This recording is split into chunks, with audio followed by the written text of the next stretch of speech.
네, 얼마 전에 그 SNE 리서치인가요? 네, 거기에서 또 중요한 발표들을 좀 하지 않았습니까? 네, 그래서 오늘 우리 류종훈 기자를 좀 모시고 전기차 그리고 배터리에 대한 이야기, 그거 특히 이제 최근에 자꾸 LFP 쪽으로 우리나라 기업들도 좀 막 전환을 좀 하려고 그러고, 또 전기차 판매가 최근에 또 부진하고 이런 일들이 자꾸 일어난단 말이죠. 네. 그거 한번 짚어보겠습니다. 네, 어서 오세요. 안녕하십니까, 3프로TV 류종훈입니다. 네, 네. 반갑습니다. 자, 시간이 좀 지나서 스피드하게 좀 가보겠습니다. 알겠습니다. 일단 뭐 SNE 리서치에서 지금 보면은 매년 상반기, 하반기 때 한 번씩 그 배터리 관련된 컨퍼런스를 하고 있거든요. 상반기 때는 이제 지난해에 대한 리뷰 그리고 올해에 대한 그런 이제 또 프리뷰를 한번 하고요. 그리고 하반기 때는 이제 상반기에서 있었던 걸 한번 진단을 해보고 중장기 전략에 대해서 한번 이야기를 하는 자리였는데, 올해 같은 경우에는 이제 최근에 LFP 배터리가 많아지는 것에 대한 이제 K 배터리들의 대응 상황, 그리고 이제 최근 전기차 수요가 좀 부진해지고 있다라는 거에 대한 우려가 많은데, 그거에 대한 지금 좀 진단과 또 실제로 지금 어떤 상황인지를 한번 살펴봤거든요. 네. 근데 뭐 실제로 이야기를 들어봤을 때는 확실히 수요가 조금씩 둔화되고 있는 거는 맞는데, 성장세가 둔화될 뿐이지 성장 시장은 여전하다는 것이 뭐 컨퍼런스에서 나왔던 내용들이고요. 네. 한번 자료 한번 보시면서 이야기를 하면 좋을 것 같은데요. 이제 2019년부터 올해까지 이제 전기차 글로벌 판매 추이를 한번 보시면은 엄청나게 급격히 성장을 해왔습니다. 그럼요. 네, 그러다가 이제 올해 조금 약간 주춤하다라는 이야기지, 올해도 지금 상반기에 616만 대가 팔렸어요. 이거 같은 경우에는 전기차와 PHEV를 판매를 합친 대수고요. 연말까지 포캐스트는 지금 1484만 대까지 커질 거라고 봤거든요. 예. 근데 사실 요건 조금 제가 봤을 때는 수정이 좀 필요할 것 같습니다. 지금 하반기로 갈수록 사실 전기차 수요가 떨어져요. 조금씩 줄고 있고, 또 글로벌 업체들 같은 경우에는 원래 자동차 시장은 신차가 조금 많이 주도를 하는데 신차 출시가 조금씩 연기가 되고 있습니다. 그래서 아마 내년 상반기로 다시 조금 그런 성장기가 조금 미뤄지는 느낌이 있지 않나 싶고요. 또 하나 보시면은 이제 또 같은 기간 동안에 글로벌 전기차 배터리 사용량 같은 경우에도 지금 보면은 올해 이제 720기가와트 시 정도의 지금 배터리가 사용된 걸로 보이고 있거든요. 보시면은 똑같습니다. 전기차 판매가 느는 만큼 배터리 시장도 급격히 성장을 해왔어요. 근데 이거 역시 지금 성장세가 조금 둔화될 뿐이지 뭐 여전히 성장하는 시장이고요. 그 성장하는 시장에 대한 사실 의심은 안 하셔도 될 것 같아요. 단지 조금 이제 속도 조절이 지금 네네. 오고 있지 않나라는 그런 정도로 보시면 될 것 같고요. 잠깐 보시면은 까만색이 중국 시장이고, 이제 하늘색이 유럽, 그리고 이제 조금 진한 파란색이 이제 미국 시장, 북미 시장 같은 경우인데, 보면은 중국 시장이 좀 급격하게 많이 커왔고, 또 지금 현재는 엄청 많이 제일 큰 시장입니다. 전 세계 이제 글로벌 전기차 시장에 전기차 배터리 시장이 거의 한 60% 정도를 지금 차지를 하고 있기 때문에 이 시장 같은 경우에는 지금 어느 정도 포화 상태에 살짝 오고 있지 않나라는 이야기도 있고, 이번에 지금 저도 최근에 뭐 컨퍼런스뿐만 아니라 취재를 해보면 해볼수록 중국 전기차 시장 같은 경우에는 약간 이제 속도 조절을 조금 넘어서 약간은 이제 매스마켓으로 넘어가는 지금 좀 고통을 겪고 있지 않나 싶어요. 다음 표를 한번 보시면은 이제 양극재에 대한 이야기가 최근에 많잖아요. 특히나 양극재라고 하면 LFP 그리고 우리가 많이 쓰는 NCM 3원계에 대한 이야기인데, 네. 전 세계 지금 배터리 시장에서 LFP가 차지하는 비중은 44.6% 정도입니다. 그 나머지 이제 50% 이상은 3원계가 차지하고 있기 때문에 아직까지도 3원계가 우세한 시장이 맞습니다. 근데 단지 이제 조금 달라진 점은 LFP에 대한 이제 채용이 조금 늘어나고 있다는 거, 그리고 이제 그게 중국 시장뿐만이 아니라 네. 유럽으로 지금 많이 퍼져나가고 있고, 그리고 이제 또 최근에는 이제 한국 이제 업체인 뭐 현대기아 같은 경우에도 LFP를 지금 탑재를 늘리고 있거든요.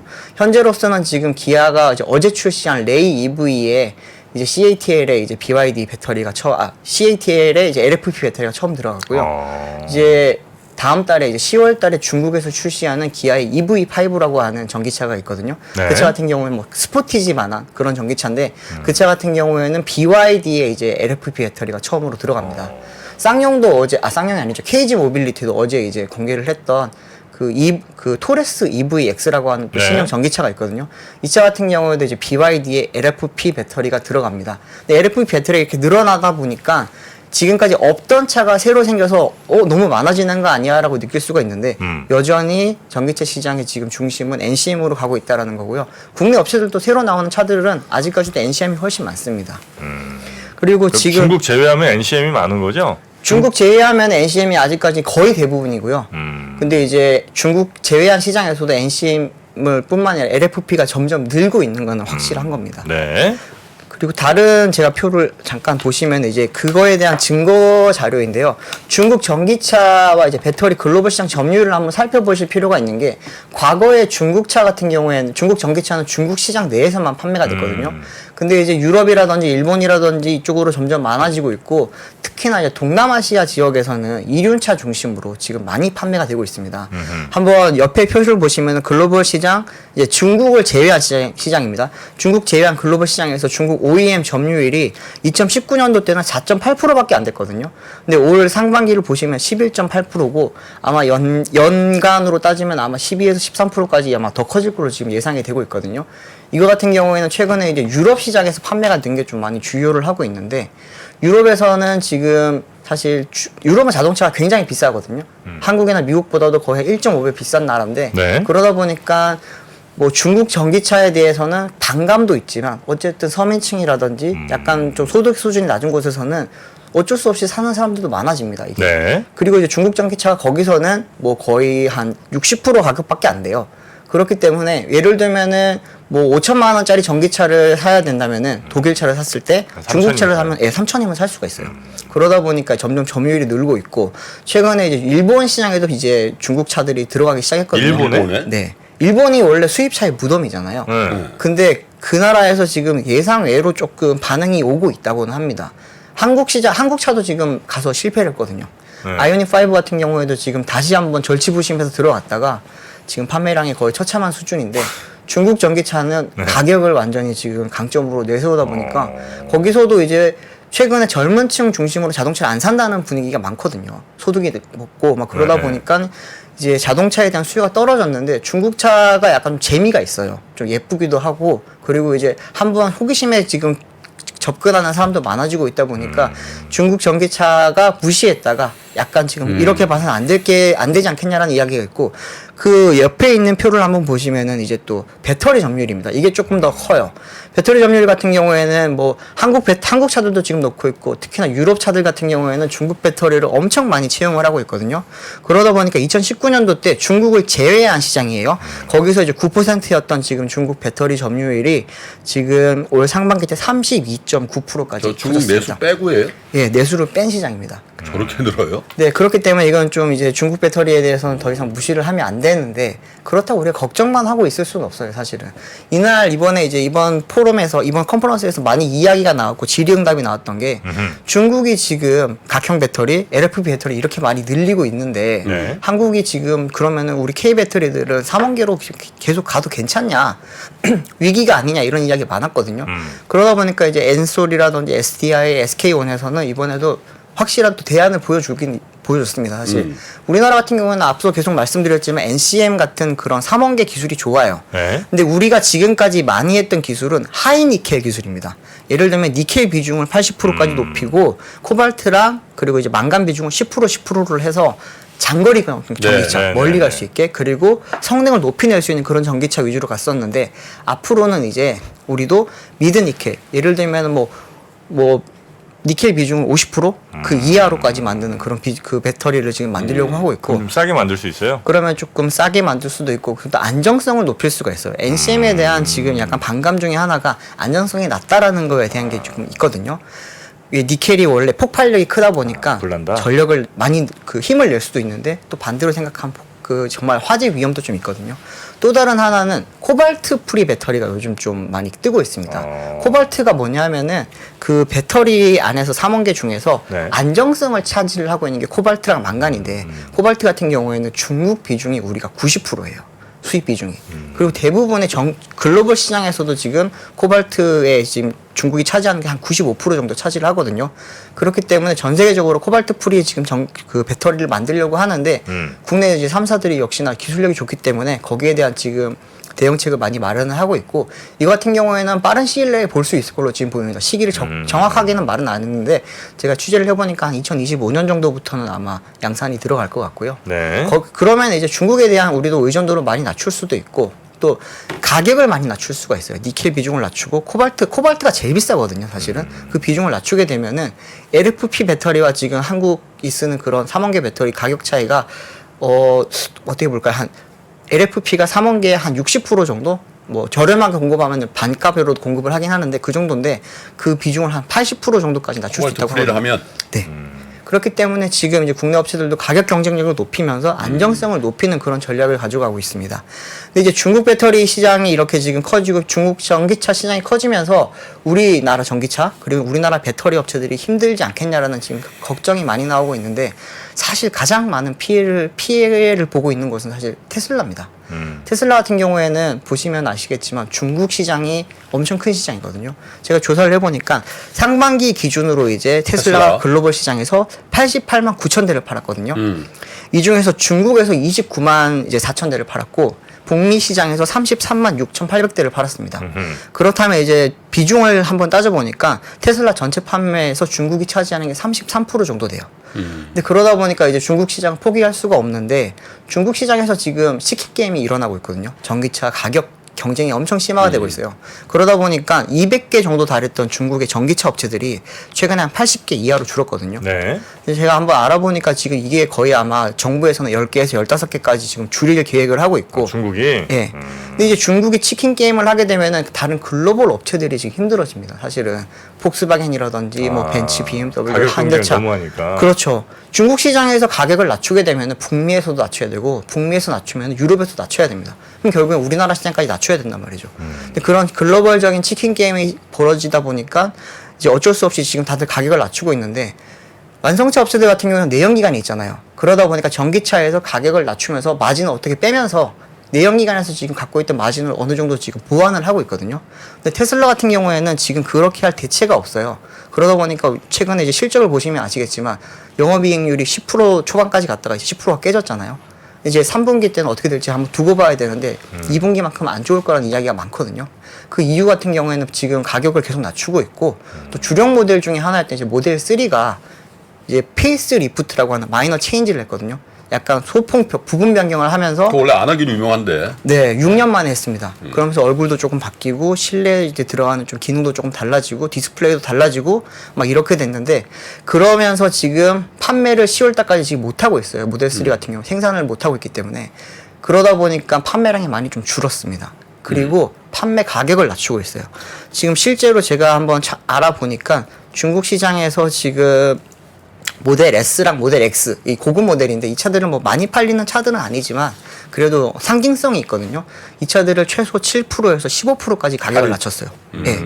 할인이 아니라 완전 그냥 가격을 양산가를 판매가를 낮춰버린 거거든요. 그러다 보니까 이제 뭐 이게 달러로 위안으로 보시면 지금 모델 S가 69만 8,900 위안이고 S 플레드가 이제 82만 8,900 위안인데 이게 한 10% 정도 낮춘 겁니다.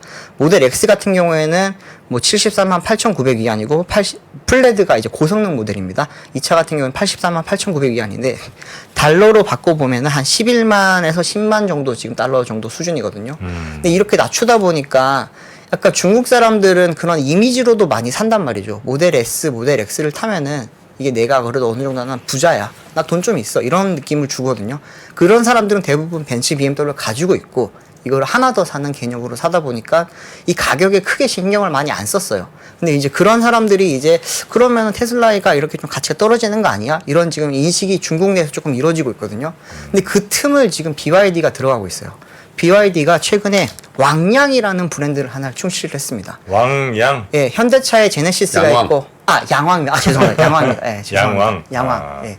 양왕이라는 이제 브랜드를 만들면서 예. 지금 옆에 보면 세단형 차량이 U6라는 차량이고 SUV 지금 보면은 멋있는 거 있죠? 저게 U8이라는 차량인데 저 차들 가격이 얼마 정도 할 것 같으세요? 저거 한 이렇게요? 우리나라 돈으로 우리나라 돈으로 네. 1억. 정프로님은 어떻게 보십니까? 왼쪽이 8천, 오른쪽이 1억 1천입니다. 자, 두 분 다 틀렸습니다. 지금 저게 SUV 같은 경우에는 15만 불. 한국 돈으로 하면 1억 한 8천만 원 정도. 2억 되네, 15만. 네, 그리고 저 세단형 차량 같은 경우는 한 11에서 13만 불, 한 1억 5천 정도 전기차예요? 전기차입니다. 예. BYD가 만든 이제 고급 브랜드인데 왔다리. 이 현대차 제네시스가 있고 뭐 아우디의 벤틀리나 그 폭스바겐의 아우디나 벤틀리가 있고 뭐 그런 것처럼 이들도 이제는 고급화를 이제 전략을 가는 거거든요. 이거 같은 경우는 사실 글로벌 시장에서는 크게 안 팔릴 거예요. 이 사람들이 생각했을 때 우리가 벤츠 BMW를 사지 저 양황을 사진 않을 거 아닙니까 사실은. 그런데 이제 중국 내에서 지금 이제 그런 돈이 많은 고소득층을 지금 대상으로 하는 걸로 지금 나온 거고요. 저걸 사요? 저게 지금 아직 이제 저기 이제 막- U8 같은 경우에는 어제 그저께 출시를 했고요. 저 U6 세단형 차량 같은 경우는 이제 4분기 중으로 출시를 할 예정입니다. 그러다 보니까 저렇게 지금 약간 럭셔리 라인업을 만들고는 있는데 저거는 판매량이 중요한 게 아닙니다. 이미지를 구축하는 거예요. 중장기적으로 봤을 때 중국 전기차가 더 이상 이제 2만 불짜리 차량만 파는 데가 아니다라는 걸 지금 보여주려고 하는 거거든요. 저 부분에 대해서 지금 국내 업체들도 조금 신경을 많이 쓰고 있어요.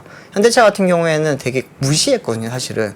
근데 이제 작년부터는 BYD에 대한 지금 대응팀을 만들었고, 또 올해 같은 경우에도 지금 이제 유럽 시장에 지금 현대차가 많이 진출을 해야 되는데, 거기에 대한 전략 때문에 지금 뭐 중국 브랜드를 많이 공부를 하고 있고, 기존에 있던 뭐 BYD 뭐 SAIC, GM 이런 데 지금 생각하다가 BYD가 저런 양황 같은 것도 내놓으니까 이거 중장기적으로 우리에게도 좀 제네시스한테 위협이 될 수도 있지 않겠냐라는 생각을 조금 하고 있다고 합니다. 그러네요. 네.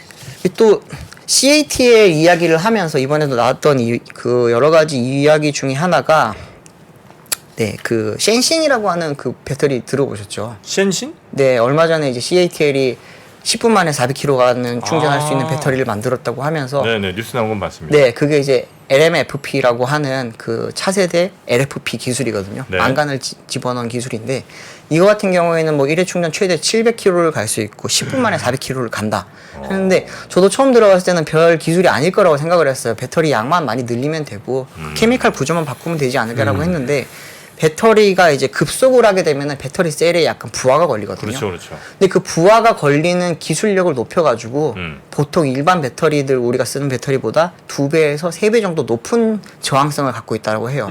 그러다 보니까 이제 사람들이 많이 지금 업체들이 배터리를 완속을 많이 쓰세요. 급속은 배터리 수명을 짧게 합니다라고 했는데 이 셴싱 배터리 같은 경우에는 수명에 영향이 없습니다라고 지금 이야기를 하고 있거든요. 급속 충전해도 네. 10분 만에 주유하듯이 넣어서 400km 달릴 수 있어요 라고 하는데 얘 물론 중국 기준 400km예요. 한국으로 오면 이게 한 200, 한 20, 30으로 줄 겁니다.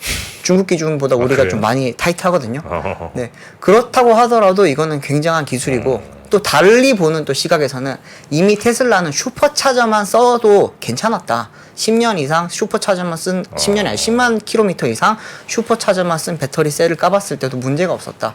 이거는 큰 기술이 아니다라고 지금 갑론을박이 많기는 한데 뭐 국내 업체들 입장에서 봤을 때는 이거 뭐 전혀 무시할 만한 건 아닌 것 같다라고 하고요.